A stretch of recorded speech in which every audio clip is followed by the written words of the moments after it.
Welcome to Gospel Tangents, the best source for Mormon history, science, and theology. I'm Rick Bennett. No, you're not. You're Preston. All right, this is a little bit of a bonus throwback episode, one of those little short ones. When I was editing my interview with Dr. Casey Griffiths, you probably heard my previous introduction where I talked about the Islamabad Mormonis. Well, I was going over the transcript, I'm like, how come I never talked about that? And I actually cut out about a 10-minute segment out of Casey's interview about 50 More Relics of the Restoration. I now have a book. Thank you, Casey, so much. And so with this bonus Christmas episode, we're going to talk about the Islamabad cricket team called the Islamabad Mormonis. So it's a little short thing, couple things that just got left out of the interview that were unintentional. So anyway, Merry Christmas, everyone. This is your a little Christmas present from me, putting this back in. So you didn't miss out on what I thought we were going to talk about last time. So anyway, Merry Christmas, and hope you enjoy this short episode. Anything else? Let me put in a couple more things. Another unique thing that's in here, and again, I focus on the global church, is Islamabad Moroni's uniform. So you're a sports guy. I think you'll like this. So this was a cricket team in Pakistan called the Islamabad Moronis. Wow. And they're I found this at the Church History Museum, but I tracked down one of the players, the guy that founded the team, has moved to Salt Lake and is there with his wife and kids, and I came over and interviewed them and they fed me dinner. But basically, they're Latter-day Saints in Pakistan. Wow. And, Pakistan is a majority Muslim country. Right. And so, obviously, proselyting there is a little bit complicated, but we do have missionaries in Islamabad. Really? We have. In fact, we have... Because, you keep hearing about Muslims, you can't... they'll kill you if you join especially a Christian church. Yeah.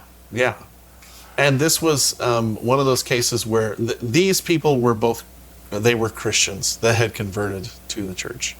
Oh. They weren't Muslims. But, Pakistan and a lot of these Muslim countries have Christian populations. There's a robust population of Christians in Egypt, which we typically think of as a Muslim country. Well, the Coptic Christians. Yeah. And so both of these people, I talked to the guy and his wife, and they were both converts to the church.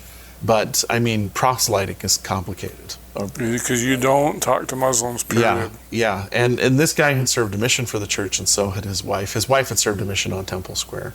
Oh, wow. But basically, they wanted a way to sort of let people know about the church. But in sort of a, friendly way. So they came up with the idea of, what if we put together a Latter-day Saint cricket team? Oh my goodness! So their logo literally is like the Angel Moroni that you would see on the front of a Latter-day Saint publication, and their shirt says Islamabad Moronis. And I found out that there was actually different teams in different places around. Like there were the anti-Nephi Lehis, and there were all these different teams that toured around Pakistan and would play cricket. And first of all, these guys love cricket. Like, it was just really fun for them. Right. But it was also a great missionary tool because people would come up and be like, "Hey, what is Moroni? Tell me what that means." And it was an opportunity for them to talk about the church. And it was just kind of serendipity. I'd taken a picture of that because I saw it in their catalog and said, that looks really cool. And then while we were writing the book, he moved to Salt Lake. And so I went up and spent an afternoon with him and his wife and his kids. They fed me dinner. And I was sort of devastated when it didn't make it into the first volume, but it's in this volume. It's kind of an oddball story.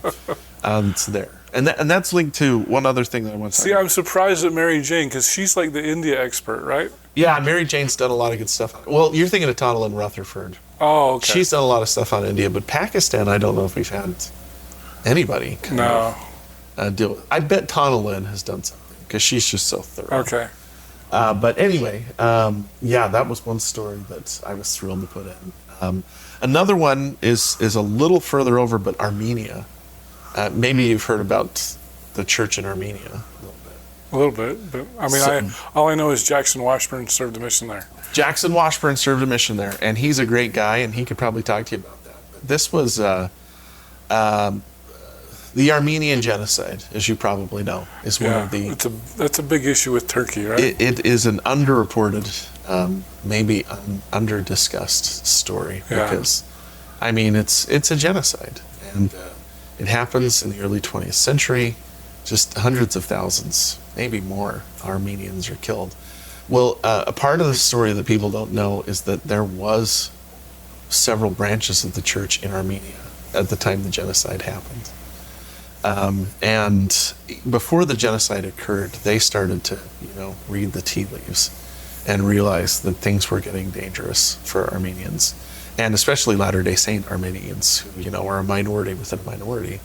And so this family there basically had to evacuate, and they escaped the Armenian genocide. They came to Lebanon and stayed there for a couple of years, and then eventually immigrated to the United States.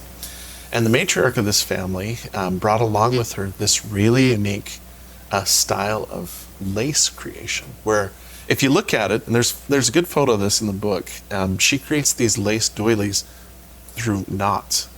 So it's totally unique. It's this art form that's unique to that part of the world. But she immigrated to eventually the United States and then to Utah, and her descendants have kept all these. She kept entering them in the church, worldwide art contest.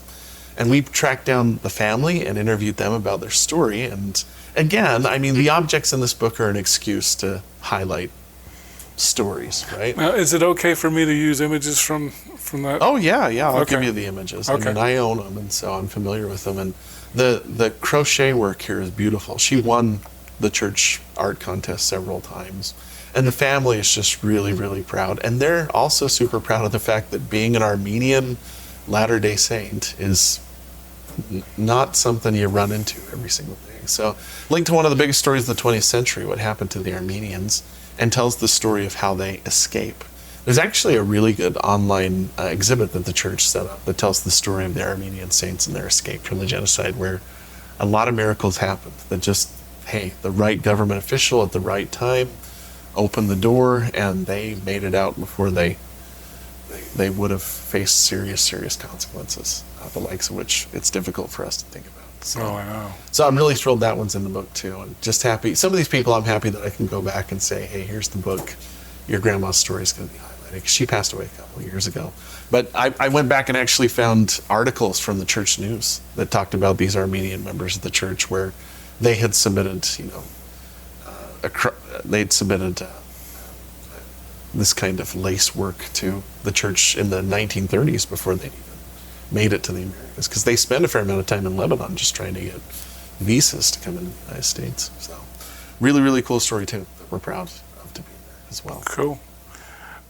Is this going to be out before Christmas, do you think? This should be out in November, is what I'm told. And like I said, this one has, it still has some stuff from early church history. So this will be a good Christmas gift. It could be, hey, buy volume 1 and volume 2 for your church history lover. This volume does have some stuff from early church history. Like have you interviewed Mark Staker? Twice. So he's told you about the fragments, the pipe fragments from Kirtland. Oh, no, but I saw that in there, because those are like smoking pipes. Yeah. So... I think he did mention that in my first interview. Most people know the background where, in the School of the Prophets, Brigham Young said everybody would take out a pipe and start to discuss the great things of the kingdom, and then put a chaw in their mouth, and then pretty soon it was all over the ground. But another source says that, when the word of wisdom was received, because sometimes we peddle this like, well, it was a suggestion, but several men in Kirtland threw their pipes into the stove. Well, at the time, one of the main businesses was the ashery, where they would collect ash from all over the community, and they'd refine it to make potash or pearl ash. Before they rebuilt the Kirtland ashery, Mark Staker led a team of archaeologists that did a dig there, and they found all these pipe fragments that must have just been leftovers from the ashery, and one of them has the name Johnson stamped on the stem. So it's probably Johnson? Luke or Lyman Johnson, okay, who were both parts of the School of the Prophets, participated. So there's stuff from early church history. We also got a chance to do the printer's manuscript of the Book of Mormon in this one, which that's a whole other story for a whole other day. But this one has a lot of great international women stories that are maybe a little bit further off the beaten path. I'm really proud of it, because one of the things I feel is really critical is that we internationalize our story. You know, right alongside Palmyra and Kirtland and Nauvoo, we need to be talking about Bangkok and Islamabad and all the Nairobi, all these places where the church is experiencing new things, and the culture is becoming more rich, and we need to embrace them. So I'm an American. I'm proud to be an American, but I also love my identity as a global Latter-day Saint that has this community. And I've been able to travel a little bit, not a lot, but a little bit.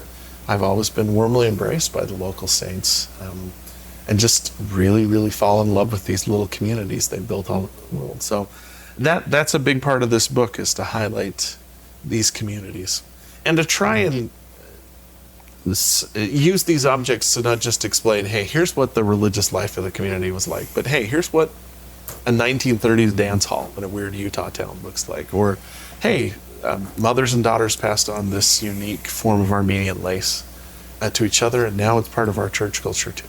So That's cool. I hope it's an anti-colonial narrative, because I know that's the big thing right now, is that the church doesn't colonize. The church embraces these cultures and brings it into us. That, you know, in a sense, you know, they're colonizing us in the sense that they're making us more rich and more diverse, and helping us appreciate just how great God's family is everywhere. Yeah, very cool. If you like what we're doing here on Gospel Tangents, please become a paid subscriber at gospeltangents.com or patreon.com/gospeltangents. We've got full transcripts on our website at gospeltangents.com. And if you'd like to check out some of our other conversations, click over here. Thanks.